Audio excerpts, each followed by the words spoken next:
Hey Leo, and welcome to your weekly astrological and human design update. My name is Melody, and I'm so glad that you are here today. We are talking specifically about Leo risings. If you do not know your rising sign, that's totally fine.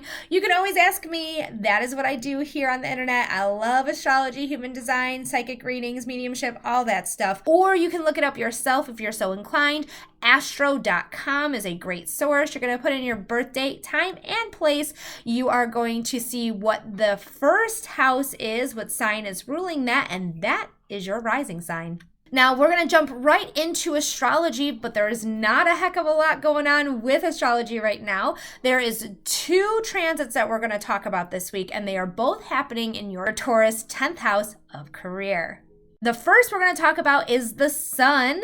Anytime the sun is involved, it is talking about illumination. It's illuminating this area of life. And again, it's happening in your Taurus 10th house. This is shining a light on career, fame. You may be getting awards or getting recognition. Like, this is the house that is going to bring that forward. The sun is here saying, we're going to focus in on career this month. We're going to do our damnedest to get it done and get it taken care of and get out there. So go forward. If you want to change career, now is a great time to do so, especially because the sun is illuminated here, and the second transit is happening on the 20th, and it is a very rare transit that we have not seen since 1941. This is a conjunction between Uranus and Jupiter, and they will be exact on the 20th.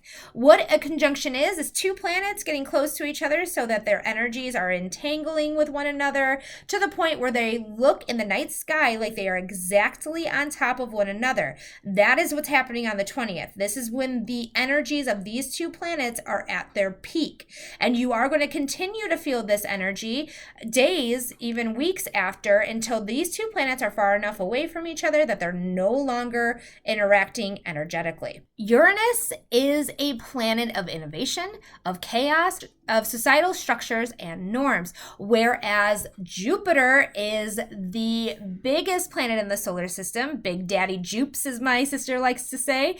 This is the benevolent planet, the planet of luck, expansion. Good shit happens with Jupiter. So you are going to be really expansive with your innovation.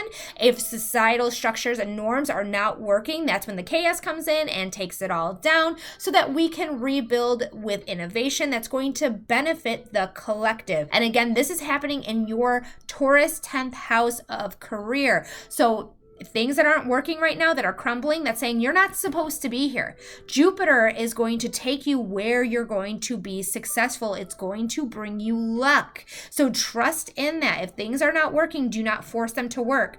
It's just barking up the wrong tree, hitting dead ends. Allow it to fall away by the wayside so that you can bring in this new structure that's way more innovative when it comes to career. Again, the 10th house is a house of fame, career, recognitions, acclamations, all of that. I don't know if I said that word right, but I'm leaving it in. So just know that this big transit, this rare transit, is going to bring with it luck and innovation. So now we're going to move on to human design. With our human design readings, we're going to talk about 2 transits. We're going to talk about the sun transit and the earth transit. When we talk about the sun, we're talking about illumination, but we're also talking about maybe this is going to feel personal to you, or maybe feel like a new thing that you need to discover in your personality. When we talk about the earth, we're talking about balance, how to balance out the sun's energy with the earth's energy. Now, the sun is moving into gate 3, the gate of ordering. The gate 3 is located in the sacral center, and it is ruling ovaries and testes. The gate of ordering is going to bring change, but it may be difficult in the beginning to get to this change.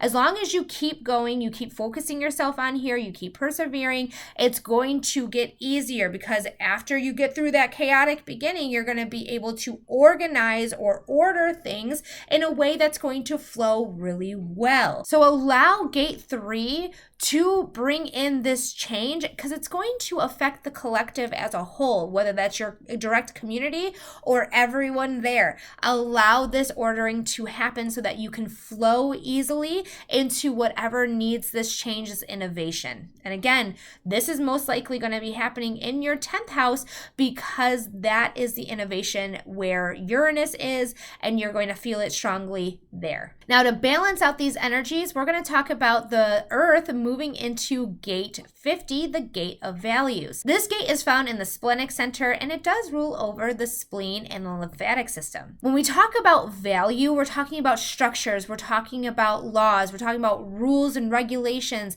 and that is what we need to balance out this ordering. We need structure so that it's not so chaotic all the time like it's going to be in the beginning for gate 3. Instead, once we get through to the ordering part where things are flowing, that's when we're going to add these structures, these rules, these regulations, these laws, whatever it may be, and we're going to want to follow them very closely. The gate 50 is also a love gate. This is a gate that we may want to try to prove our value to others. If we're trying to prove our value and somebody else doesn't see that or recognize that, that person is not for you. And if you are sacral, meaning that you have coloration in your sacral center, your gut's going to tell you this isn't worth our time. This isn't worth it. If you are undefined or not colored in that area of your sacral center, then you're going to have a little bit of a harder time to see that this person does not recognize your value, wants to use you, abuse you, hang you out to dry. They're going to take what you are giving and not reciprocate. So if you are not feeling like you are being reciprocated with the energy that you are putting into somebody, the value you're trying to show to somebody, they are not worth it. Don't continue going down this path because it's just going to make you feel bad. You are going to be better off on your own than to continually try to say, hey, look at me, look at the value. I want to take care of you. I want to nurture you. If they're not accepting it, they're not reciprocating it, it's not worth it. All right, Leo. Now, we did get through our astrology and our human design. Let's pull some cards on the matter so that you can get an even deeper look at what to expect for the week of April 14th to the week of April 20th. So let's go. Let's cut the deck here.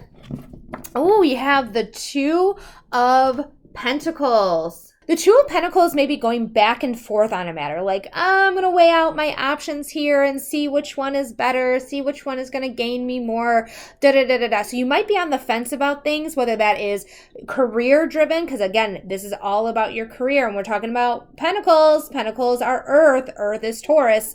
So we are talking about weighing out our options when it comes to our careers, when it comes to fame, recognition, all of that. So let's see what the cards have to say. Ooh, I'm surprised the moon didn't come out. The moon has been coming out for a lot of cards. We have the King of Wands, Leo, fire. Kings in traditional tarot in the Rider-Waite deck, they are fixed signs. Leo is fixed fire. So this is motivation, desire, and passion. This king is ready to go. You can see that they are not flush with the back of their throne. They are ready to get up. They're uncrossing their legs. They are ready to take this charge.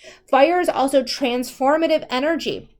So you could see a lot of transformation happening with what you really want to do, what you're passionate about, what your desires are, what you are motivated to do. Like, you're going to be just fine. Like, kings, they're rulers, they know what they want, especially when it comes to a new beginning here. We have the Ace of Swords. You are going to take new action with new ideas. Swords are ideas. They are communication. Sorry, I got a cat in my lap. And they are also about taking action, taking new ideas with those actions. Allow yourself to take these ideas that you've been having, that you feel very passionate about, you feel very strongly motivated by and inspired by, you are going to go take this new beginning. And look at how far up this sword is. It's high in the sky. It is above the rest. The mountains don't look too scary from up here. They look like they are manageable. So allow yourself to take this new beginning,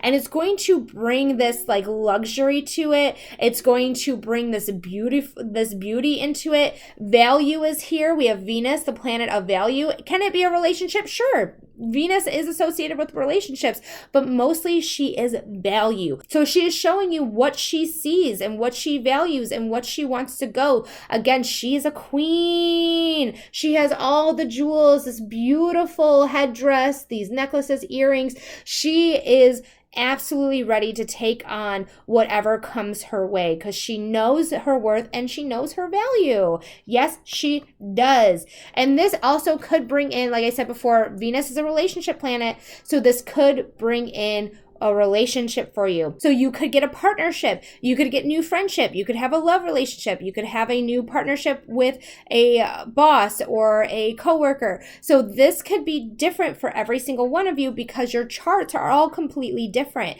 but it is going to bring in somebody that is supposed to be in your life. Are they supposed to be there forever? That's to be determined, but they are supposed to be in your life at this time at least. Now, the last card in our deck is the Four of Cups. The Four of Cups is like being presented with more of the same, and you're like, I'm not being heard here. I don't feel good about this. I don't want more of the same. I'm literally over it. Her shirt says over it. So she is done. She's done. She doesn't want more of the same. She wants something different. So pay attention to this partnership. Is this more of the same?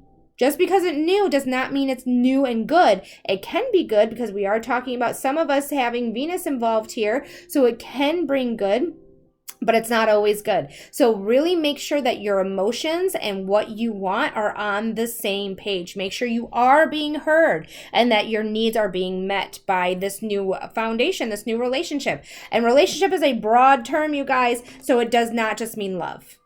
Leo, thank you so much for subscribing to my passes page. I truly mean it. Like, without you, I wouldn't be able to live out my dreams like I am right now. I am so happy being of service in this way, and I really hope you find some value in this video, and I will see you next week, Leo. Have a great week.